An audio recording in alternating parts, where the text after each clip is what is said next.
Good morning. It is Saturday. If you like what I'm telling you, then you need to subscribe or at least hit the like button, okay? Because here are the facts. Anybody watch this circus called the Senate hearings on Trump's nominations?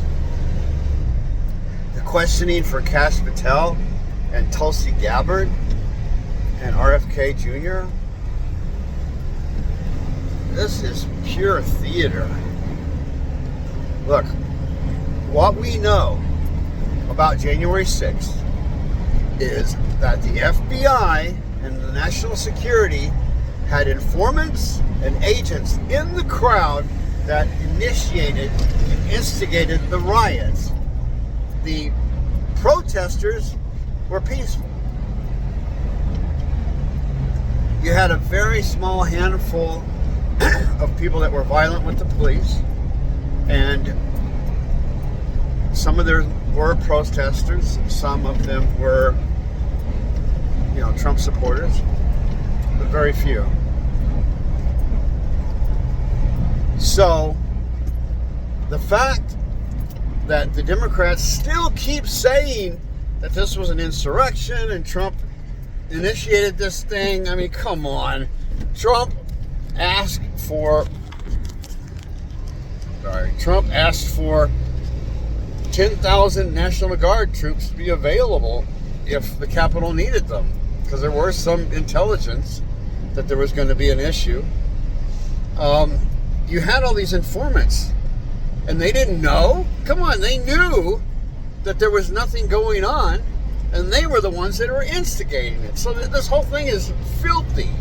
It was a false flag operation to create a group of people called domestic terrorists to discredit Donald Trump and to manipulate the election.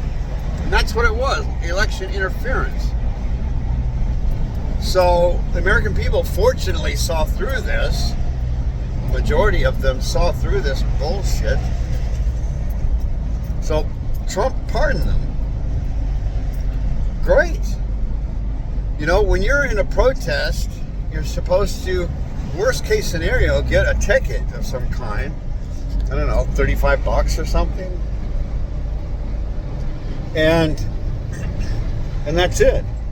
Peaceful protesting, that is our right. That is our constitutional right to peacefully protest.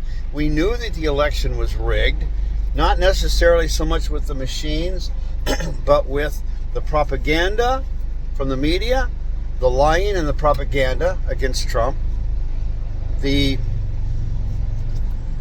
all of the censorship that went on with the Twitter files. We know that FBI and the CIA and the National Security Agency and every other acronym in the government each one of them had a portal where they could get into the Twitter accounts and suggest certain posts be taken down, certain accounts to be canceled. A lot of it was with the COVID, and a lot of it was against Trump. And that's called election manipulation. The government is not supposed to be involved in suppressing our First Amendment rights. So they were going into high tech, to big tech, and saying, "Oh, you guys got to do it for us." You're spreading misinformation. And then you had the Hunter Biden laptop. The FBI knew that it was Hunter Biden's. They knew that there was all kinds of criminal evidence in there about the big guy and the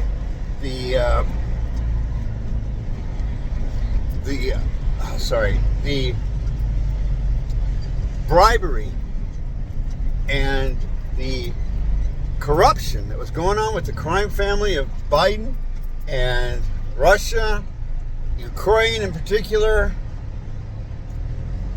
Romania, China, you name it. So all of these things are facts. And for the Democrats to come in hypocritically and go in and attack Kash, Patel and RFK Jr. about the COVID stuff, about the vaccine stuff, we know all of this stuff was true. And they're still coming in with their false narratives. So this is bullshit. Why, if the Democrats know that they're lying, why are they doing this? To protect their own neck? To protect the deep state? To protect the oligarchy? To protect the status quo? All of the above.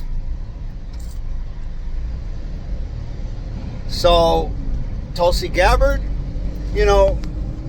most great presidents have always gone and communicated with the so-called enemies or our adversaries in the world.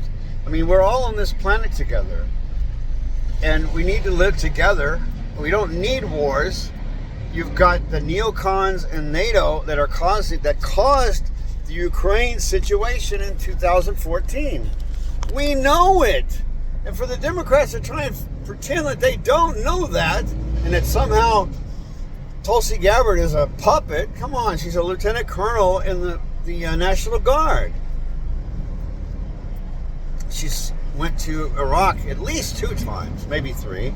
She met with Assad. We know now that the gas attacks were fake, that they were instigated by Al-Qaeda. And the U.S. government funded and trained and helped Al-Qaeda take over Libya and Syria. We know it. So these criminals in the Senate that are going off on them are liars and shills and bootlickers for the oligarchy and the deep state. And they are corrupt and they need to go. We need Kash Patel as head of the FBI. And everything that he says we need to do is exactly what we need to do.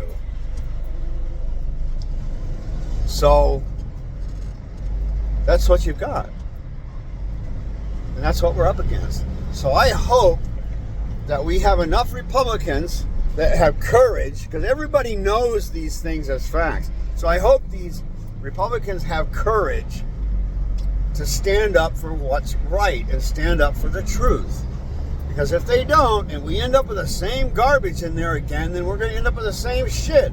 The warfare, the lawfare, the endless wars, the busted budgets, the trillions of dollars that are being lost. This needs to be cleaned up, and this is our last chance. We need to take down the oligarchy. We need to take down the deep state. It has to happen, and it has to happen now. And we need these nominees to be confirmed. So that's the deal. Contact your congresswomen and men and senators and get these nominations through. All right? That's all I got to say. Like and subscribe. And let's get this over with. All right? Take care, everybody. Take care. Bye.